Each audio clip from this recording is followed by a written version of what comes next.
नमस्कार। मैं रजनी शर्मा रायपुर छत्तीसगढ़ से अपनी कहानी जिसका शीर्षक है इब के शहरिया पेड़ ना होइब के साथ आपके समक्ष प्रस्तुत हूँ। प्रतिवर्ष 5 जून को विश्व पर्यावरण दिवस मनाया जाता है। इसी के संदर्भ में यह कहानी प्रस्तुत है। आज तो मेरी पत्तियां भी झुलस रही हैं भाई। अरे गर्मी से नहीं, उस सूरज महाराज की कृपा है जो मछुआरा बनकर पानी फांसता फिर रहा है। एसी की गर्म हवाओं ने मुझे पूरी तरह झुलसा ही दिया है। क्या कहा? जरा जोर से बोलूं? अरे भाई, मेरी उम्र हो चुकी है और मैं आजकल जरा ऊंचा ही सुनता हूँ। नाम? मेरा नाम तो पेड़ ही है। अच्छा, तुम चाहो तो शहरिया पेड़ कह सकते हो। क्या कहा? मेरी पहचान, मेरी पैदाइश, मेरा कुल, मेरा गोत्र? अरे भाई, सब बताता हूँ, जरा धीरज तो धरो। मेरी पैदाइश यहीं शहर के दीवार पर हुई थी। मेरी नन्ही कोपलों का अन्नप्राशन धूल व बारिश के रिश्ते पानी से हुआ था। हाँ, आए थे बहुत से मेहमान। जिस घर की पिछली दीवार पर मैं उगा था ना, वहीं कंचों सी आंखों वाले बच्चा जो रोज झांक झांक कर मुझे देखता था। बच्चा शायद सोचता था कि भला बिना गमले मिट्टी के भी कोई पौधा उगता है क्या। उसने तो शहर में महंगे कलेवर वाले गमलों में नर्सरी से मंगाई गई बड़ी नाजुक नाजुक कोमलांगी पौधों को ही देखा था, कंपोस्ट खाद के बिना जिनका अस्तित्व ही नहीं हो सकता। भाई, हमारा क्या, हम तो बहादुर शाह जफर की गजल सरीखे हैं। न किसी के आंख का नूर हूँ, न किसी के घर का चिराग हूँ। अरे भाई, कुछ गलत कहा हो तो माफ करना भाई। मैं जरा ऊंचा सुनता हूँ। अब मेरी याददाश्त भी जरा सी सुस्त हो गई है। हाँ, तो हम कहाँ थे? मेरे अन्नप्राशन में तो घर की मालकिन भी थी, पड़ोसन भी थी। घर की मालकिन को हमारा जन्म लेना जरा भी नहीं सुहाया था। वो तो बुदबुदाती रहती थी, मुँह जाने कहाँ से उगाया। और हम अवतरित भी तो ऐसे स्थान पे हुए थे कि उनका हाथ हमारे गले तक पहुंच ही नहीं पा रहा था। अगर हम गिरफ्त में आते तो कब के स्वर्ग सिधार गए होते। अब रही हमारी बात गोत्र पर आकर, तो हम भाई बताए देते हैं कि हम पीपल के वंशज हैं। हमारे सहोदर आसपास के देवालय, मंदिरों, तालाब पार में आपको दिख ही जाया करेंगे। अरे, हमारे पूर्वजों की तो शान ही निराली थी। अब रही बात हमारे मिजाज की, तो भाई अब हम शहर में हैं तो थोड़ी सी शहरिया मिजाजी भी हमारे अंदर है। क्या कहा? हम बदसूरत हैं, अवांछनीय हैं? हाँ भाई, ठीक ही सुना। अगर मन्नत में मांगे गए होते तो आज किसी देव स्थान, मंदिर, देवालय या किसी शानदार ड्राइंग रूम में अपने हाथ पैर नुचवाकर बोनसाई बन पसरे होते। खैर, भ्रूण हत्या की कोशिश तो हमारे साथ भी की गई थी, पता है आपको। शहर की इमारत के मलमल में हम है भैया टाट के पैबंद।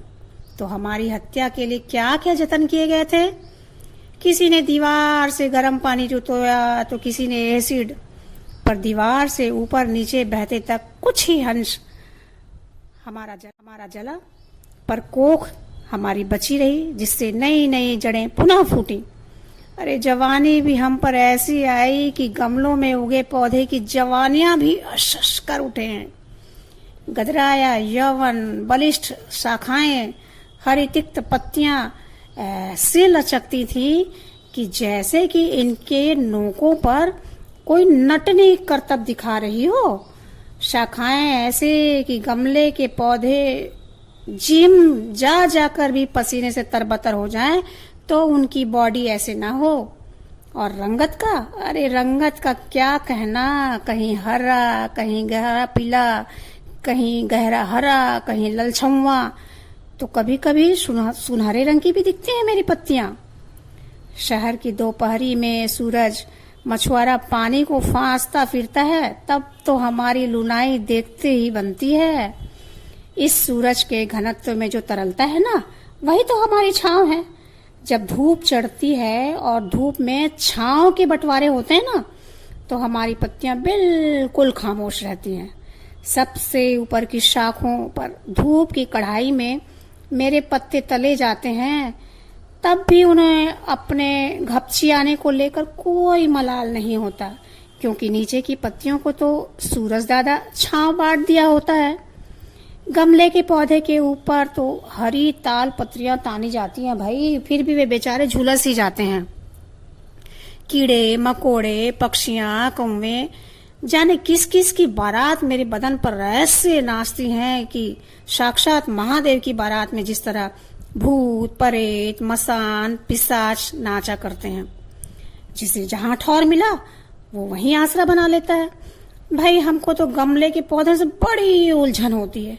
मुआ एक कीड़ा उनकी देह पर नहीं चढ़ा कि महंगी दवाइयों का छिड़काव उन पर होने लगता है।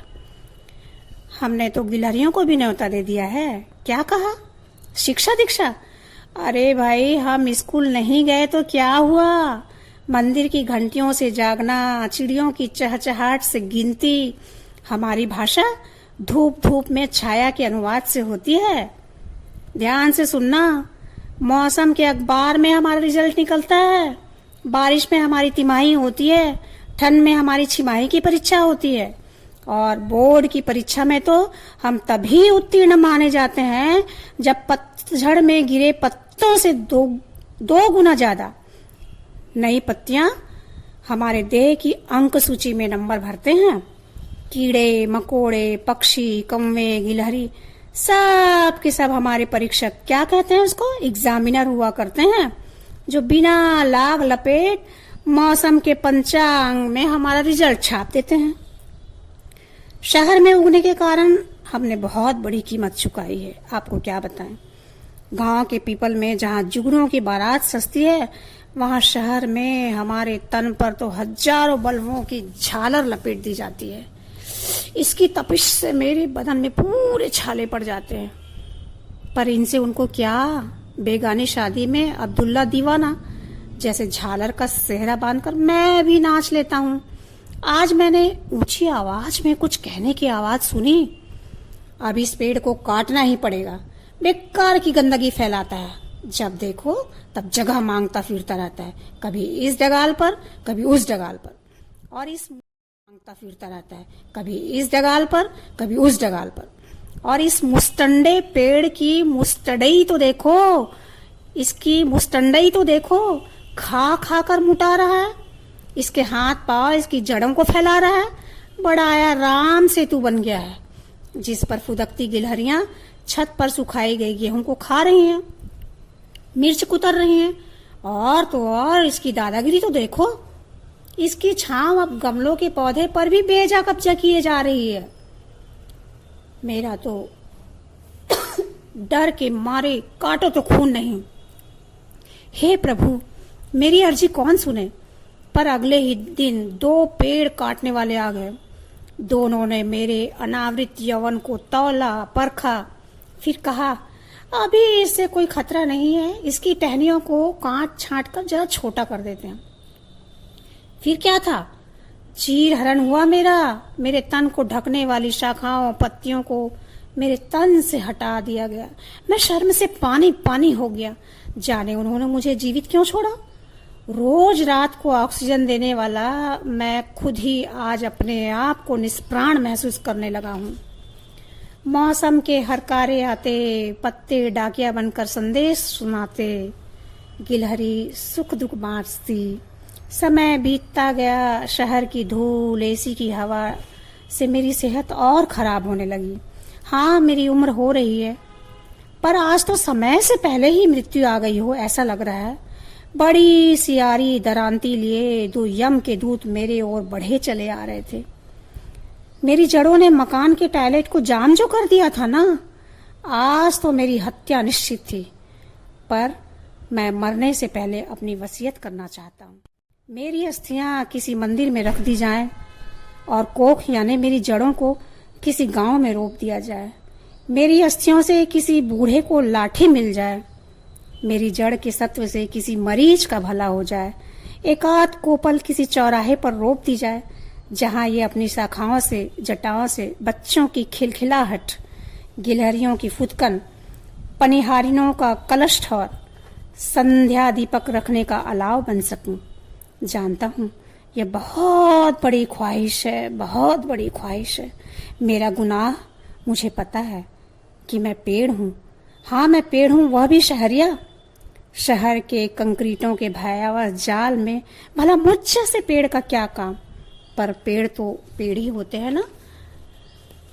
प्रकृति रोप दे जहां भी जिसको, प्रकृति रोप दे जहां भी जिसको, पेड़ वहीं का बाशिंदा हो जाता है, पेड़ वहीं का बाशिंदा हो जाता है। ना करो शक मेरी नीयत पर, ना करो शक मेरी नीयत पर। पेड़ कभी गंवैया ना कभी शहरिया होता है।